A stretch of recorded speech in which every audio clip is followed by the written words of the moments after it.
The Battle of Naupactus was a naval battle in the Peloponnesian War. The battle, which took place a week after the Athenian victory at Rhium, set an Athenian fleet of 20 ships, commanded by Phormio, against a Peloponnesian fleet of 77 ships, commanded by Nemus. In the battle, the Peloponnesians drew the Athenians out from their anchorage at Antrium by sailing into the Corinthian Gulf, moving as if to attack the vital Athenian base at Naupactus. The Athenians were forced to shadow their movements, sailing eastward along the northern shore of the Gulf. Attacking suddenly, the Peloponnesians drove 9 Athenian ships ashore and pursued the others towards Naupactus. Victory seemed securely in their hands. At the entrance to the harbour of Naupactus, however, the last Athenian ship to reach the harbour turned the tide by circling around an anchored merchant ship to ram and sink its leading pursuer. Confusion set in among the Peloponnesians, and the newly emboldened Athenians set out after them and routed them. In all, the Athenians recaptured all but one of their 9 grounded ships and seized 6 Peloponnesian ships to boot.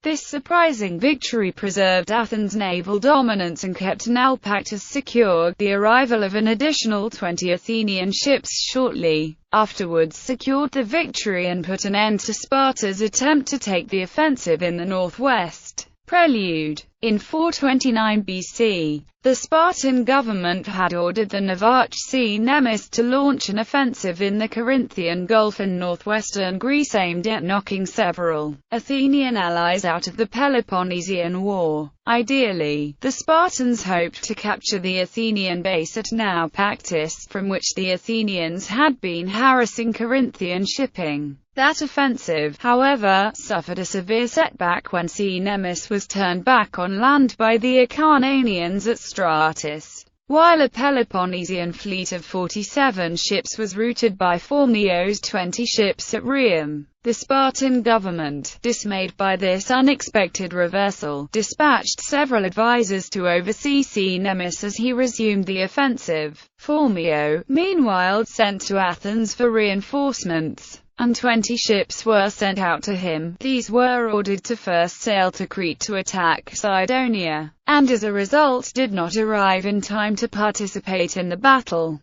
Nemus and the advisors, combining the ships that Nemus had taken with him to Stratus with those retreating from Rhium and raising more ships levied from Sparta's allies on the Gulf, had soon assembled a fleet of 77 ships. The admirals then advanced with this fleet to Panormus, in Achaia, where they met up with the Peloponnesian infantry. Phormio, meanwhile, brought his ships up to Antrium, across the Strait of Rhium from the Peloponnesians. Here, he was in position to move against the enemy fleet if it attempted to sail west into the open sea. If he allowed it to escape in this way, he would essentially have surrendered Athens' dominance over the sea, and might well have found himself blockaded in Naupactus. Battle. With the fleets at anchor across the strait from each other, it fell to the Peloponnesians to initiate a battle, as they wished to force an action before the Athenian reinforcements arrived. After 6 or 7 days at Rhium, therefore, the Spartan commanders led their fleet eastward into the Corinthian Gulf. The Athenians, who in the previous battle had been able to take advantage of their superior maneuverability in the open sea, were reluctant to enter the constricted waters of the Gulf, but were forced to follow the Peloponnesians in order to protect Naupactus, which had been left ungarrisoned. The 20 Athenian ships entered the Gulf sailing in single file along the northern shore. The Messenian hoplites from Naupactus marched along the shore beside them. On the southern shore, the Peloponnesian fleet was sailing in 4 lines parallel to the shore. On the right of these lines, leading the advance into the Gulf, were the 20 best and fastest ships in the fleet, which had been assigned the job of preventing the Athenians from escaping when the Peloponnesians attacked. Seeing the Athenians in the Gulf and sailing in single file,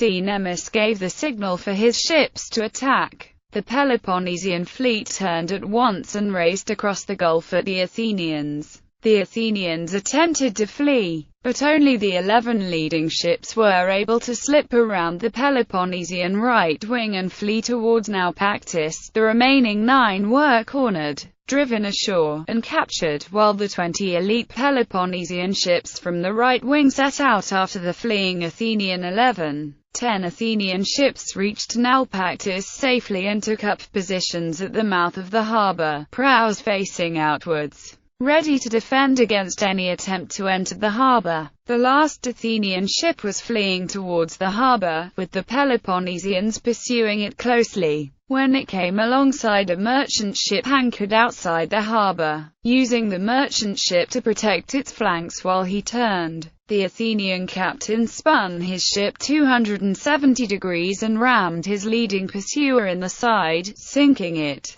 Although the Peloponnesians still held a great numerical advantage, the shock of this single action, which disheartened the Peloponnesian crews and reinvigorated the Athenians, proved sufficient to turn the tide of the battle. Confusion set in among the Peloponnesians. Some rowers in leading ships dropped their oars to allow the main body to catch up with them, thus leaving themselves immobile and vulnerable in the face of an enemy force. Other ships ran aground as a result of their captains' ignorance of the coastline. The 10 Athenian ships in the harbour rushed out and joined the attack, and the Peloponnesians were instantly routed.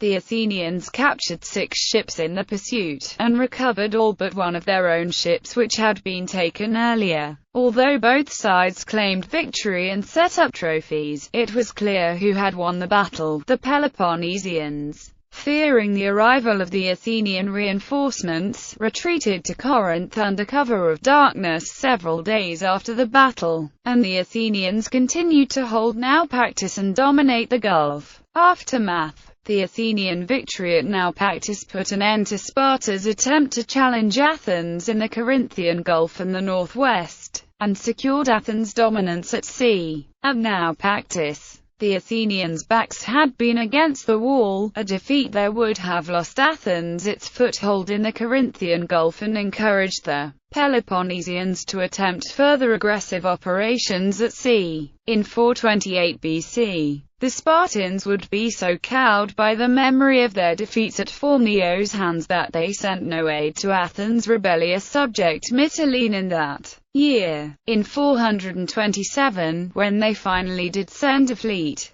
the commander was so afraid of being caught at sea by the Athenians that he fled home without accomplishing anything.